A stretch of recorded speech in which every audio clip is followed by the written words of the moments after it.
Kisah sahabat Rasulullah yang dilarang bicara. Di tengah Sahara yang panas di Madinah, tak lama setelah hijrah, seorang sahabat muda bernama Ka'ab bin Malik menjalani ujian besar dalam hidupnya.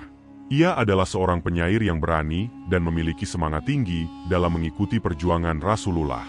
Namun, saat Perang Tabuk, Ka'ab melakukan kesalahan besar.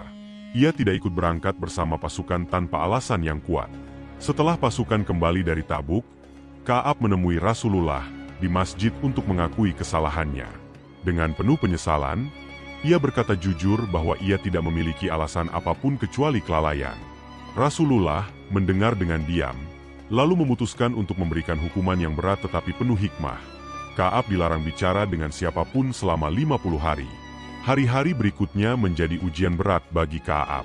Setiap kali ia keluar ke pasar atau masjid, sahabat-sahabatnya tidak berbicara atau bahkan menatapnya.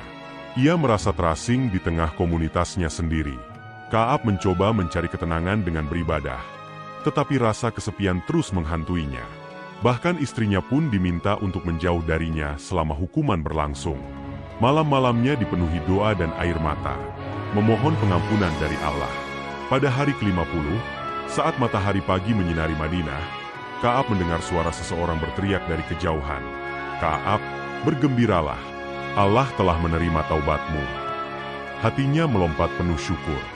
Ia segera menuju masjid untuk menemui Rasulullah. Ketika ia bertemu Rasulullah, wajah Rasulullah bercahaya dengan senyum.